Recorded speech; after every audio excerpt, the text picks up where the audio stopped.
E, entre outras coisas, é algo extremamente positivo nessa discussão, porque tanto os ministérios públicos quanto os institutos de advocacia, associação dos prefeitos, foram colher dados, ou seja, foram verificar exatamente qual seria a repercussão, e ao tentar verificar, ou ao verificar qual seria a repercussão de uma decisão de um lado ou do outro, isso fez com que fosse possível que nós tivéssemos dados importantes sobre esse combate à corrupção. Lembrando que a lei já tem 30 anos. A lei é de 2 de junho de 1992. A lei é de improbidade administrativa e foi uma conquista realmente naquele momento. É um momento histórico extremamente conturbado, se todos aqui se recordarem. É um momento histórico em que iniciava-se o procedimento de impeachment do ex-presidente Collor, e foi o próprio presidente que sancionou a lei de improbidade administrativa como uma resposta às críticas e ao reclamo popular de combate à corrupção. Foi uma grande conquista realmente no combate à corrupção, no combate à má gestão de recursos públicos, em que pese não ser uma lei, eu diria, tanto a original quanto agora as alterações, não ser uma lei extremamente técnica. É uma lei que deixou inúmeras brechas.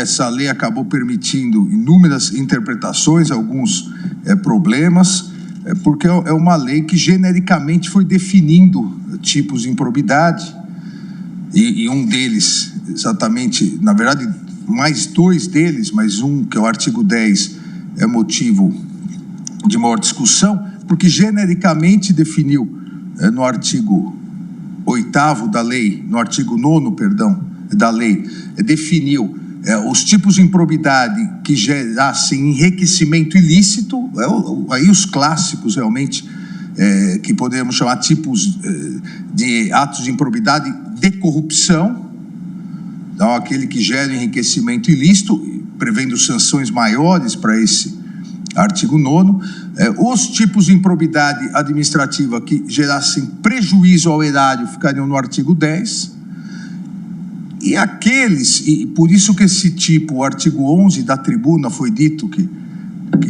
sempre há uma desclassificação, outra, porque esse artigo 11, o artigo 11 da lei de improbidade, é o equivalente, eu diria, e sempre disse isso, é o equivalente à previsão no Código Penal de uma tentativa.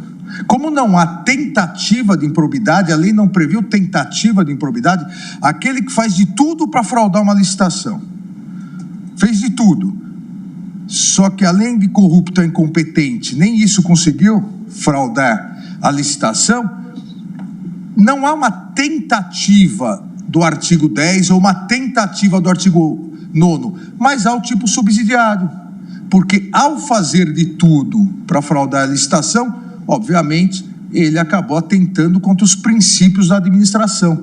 O artigo 11 é, por si só, realmente, um artigo subsidiário que faz, às vezes, também da tentativa frustrada de improbidade dos demais artigos. Só que a lei foi realmente extremamente genérica. E previu, e aí é outra coisa que durante 30 anos, e no voto, na sequência eu vou explicitar, e previu somente numa hipótese, no artigo 10, o tipo culposo. Na verdade, nós vamos aqui debater todos os artigos, a questão do dolo, mas todos sabemos, isso vem do direito penal, isso vem do direito administrativo sancionador, isso vem de ilícitos civis, quando não há previsão expressa do elemento normativo do tipo que a culpa é só o tipo eminentemente doloso. O artigo 9º e o artigo 11 são tipos de improbidade administrativa eminentemente dolosos. O artigo 10º realmente estabeleceu a improbidade culposa, que sempre foi muito criticada, como alguém pode, de forma imperita, negligente, imprudente, ser corrupto. mas foi um encaixe que se estabeleceu, e eu repito, durante 30 anos não houve declaração de inconstitucionalidade do tipo culposo. Então, essa discussão, ela foi vencida. Até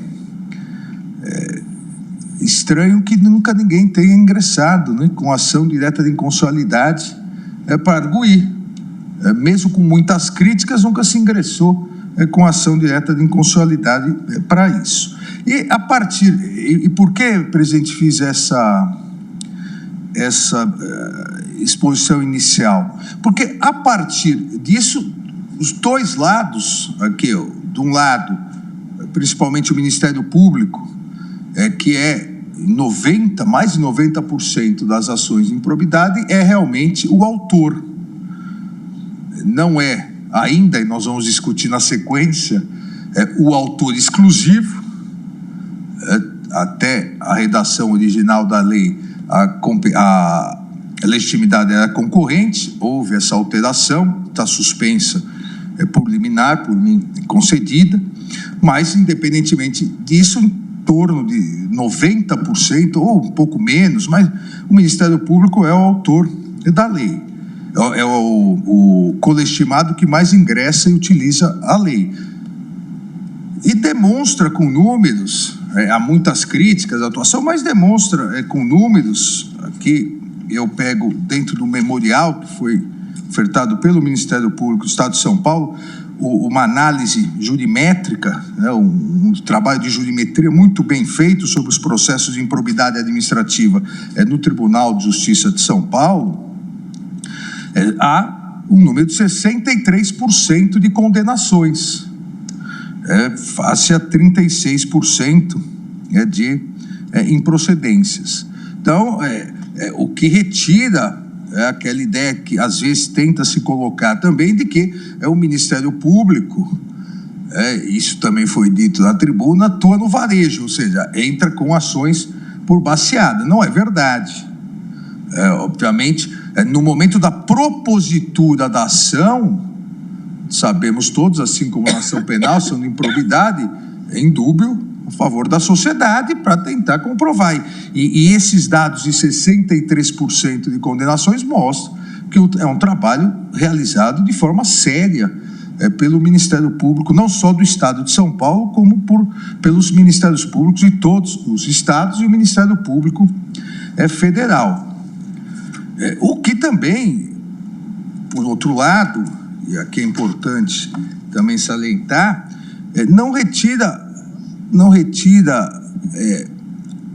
parcialmente a razão de uma crítica que é feita pelo mundo político, principalmente pelos prefeitos, que se é verdade, e os números batem, porque também recebi aqui números do Instituto de Direito Público, o Instituto de Direito Público, com apoio da Confederação Nacional dos Municípios, fez uma pesquisa dos recursos interpostos no Superior Tribunal de Justiça, e os números quase iguais, 64% de condenações. Então, as condenações são realmente mais ou menos 2/3 das ações. Agora, como eu disse, não retira certa razão daqueles que são condenados, porque grande parte das condenações, ou a maior parte das condenações, a maior parte não é por enriquecimento ilícito, a maior parte não é pelo artigo 9º, só 9,51%. E aqui os números que chegam ao Superior Tribunal de Justiça, só 9,51% são pelo ato de improbidade, diríamos, realmente clássico. Alguém que usou o seu cargo, usou a sua função de forma dolosa para enriquecer. Improbidade administrativa podem ser aplicadas. Isso não chega a 10%. 37% aqueles que acarretaram prejuízo ao erário. O agravo no recurso extraordinário. E aqui também, aqui entra tanto a questão dolosa quanto a culposa. Rosemary Terezinha Córdova. E 53%, e o prejuízo ao erário, o artigo 10 da Lei de Improbidade. e 53% por violação de princípios. E aqui, a grande reclamação. Aqui a grande necessidade realmente, e a jurisprudência vem evoluindo nesse sentido, de sempre diferenciar a ilegalidade, que deve ser combatida, por óbvio, mas da ilegalidade qualificada pela prática ou voltada à prática de corrupção, que é a improbidade administrativa. E há um exemplo clássico e fácil: se toda ilegalidade for ser considerada uma improbidade, todo mandado de segurança julgado procedente deve virar ação de improbidade, porque aquele ato feriu algum princípio. Então, às vezes, nós recebemos aqui em recurso extraordinário a questão de promoção de professores, a classificação, mandato de segurança. O gestor público, às vezes, praticou a ilegalidade. Essa ilegalidade, ela é consertada via mandato de segurança, mas não acarreta uma improbidade administrativa. Então, presidente, esses números mostram o porquê, e aqui sem, obviamente, entrar no mérito, se o Congresso agiu bem ou mal, no mérito das alterações, mas isso mostra o porquê houve a necessidade, depois de anos, de quase 30 anos, do Congresso alterar a lei de improbidade administrativa. A ideia foi, focado nesses números, tentar transformar a lei de improbidade num combate mais direto ao tipo de improbidade clássico, aquele em que o agente público se enriquece dolosamente, e tentar fazer uma separação maior entre a ilegalidade e a improbidade administrativa. A partir disso, todos sabemos, houve uma comissão de juristas, presididas pelo ministro Mauro Campbell Marques, ministro do Superior Tribunal de Justiça e atualmente corregedor nacional, corregedor-geral da Justiça Eleitoral, que encaminhou, após os estudos, encaminhou ao Congresso Nacional. Há também, presidente, outros números levantados pelo Conselho Nacional de Justiça, e aí vai a segunda parte dessa repercussão geral. Então, esses dados aqui mostram a necessidade realmente de definirmos essa primeira parte da repercussão geral, a retroatividade ou irretroatividade, a questão do dolo, a questão se a culpa permanece ou não. A segunda parte diz respeito à prescrição. E há levantamentos feitos pelo Conselho Nacional de Justiça e também feitos no memorial apresentado pelo Ministério Público de São Paulo, que mostram o tempo de duração das ações de improbidade. É o tempo médio de tramitação dessas ações de improbidade até a sentença, ou seja, do início ao fim, o que seria esse lapso temporal seria alcançado pela prescrição intercorrente, será alcançado a partir de agora. E a segunda parte da repercussão geral é exatamente verificar se as ações ocorridas em trâmite já julgadas serão também. E mostra que até por um melhor aparelhamento, seja do Ministério Público, seja do próprio Poder Judiciário, que com o tempo foram se especializando nessa área, o que em 2011, o tempo médio de prolação de sentença iniciada a ação era de 4,08 anos, em 2021 foi de 2,22 anos. Ou seja, há uma diminuição. Obviamente, ao tempo médio, há ações mais simples e ações bem mais complexas, como também foi dito da tribuna. E o tempo médio até o acórdão, da sentença até o acórdão, esse permaneceu estável entre 2011 e 2021, de 3,34 anos para 3,41 anos, o que mostra que mostra, presidente, e aí até uma sugestão a Vossa Excelência, que assume logo o Conselho Nacional de Justiça, o que mostra que os tribunais, e aqui é o Tribunal de Justiça de São Paulo, precisam se aparelhar melhor para o combate à corrupção e para o julgamento de ações de improbidade. Não é, realmente, não é factível que o tempo médio até acórdão para o fim da apelação seja tão longo. Então, isso talvez possa ser corrigido.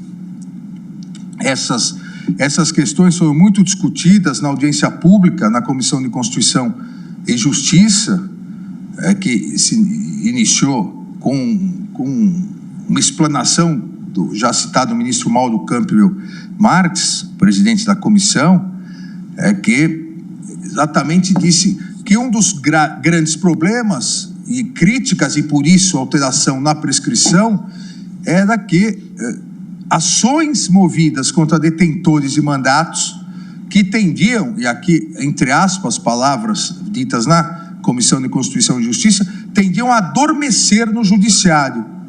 E só ganhavam um novo ritmo quando aquele detentor de mandato voltava a ser candidato. Aí a ação começava a tramitar rápido de novo. Acabava a eleição, diminuía. Essa foi a ideia de se introduzir, e eu falo aqui sem entrar no mérito, mas essa foi a ideia de se introduzir a prescrição intercorrente nas ações de improbidade administrativa. E a ideia de alteração do prazo prescricional. Também, de outro lado, a preocupação com a alteração do prazo prescricional e a questão da diminuição da prescrição intercorrente, isso fez com que a CONAMP, na ocasião, e o presidente da CONAMP, já citado aqui presente, o doutor Murrieta, esteve na Comissão de Constituição e Justiça, levando essa preocupação de que uma diminuição do prazo prescricional e a prescrição intercorrente, principalmente uma retroatividade, pudessem atrapalhar o combate à improbidade maior, das grandes causas que levam um tempo maior para ser julgadas, inclusive que necessitam de perícia, e várias vezes o Ministério Público tem dificuldades nessa realização de perícia, porque a necessidade de uma perícia contratar alguém, e aí quem paga, Fazenda Pública, Ministério Público, são eterna discussão. Essas questões também foram levantadas. Então, é importante já, de cara, nós termos muito essa noção que as duas grandes questões trazidas na repercussão geral, elas foram trazidas a partir de 30 anos da lei de improbidade, de estudos técnicos mostrando que há esses problemas, e se a solução foi boa ou não, é uma coisa, se a solução é constitucional ou não, é outra, mas que as duas alterações, a questão do dolo e culpa e a questão da prescrição, tiveram embasamento fático, tiveram, e os números que eu trouxe são exatamente para demonstrar isso.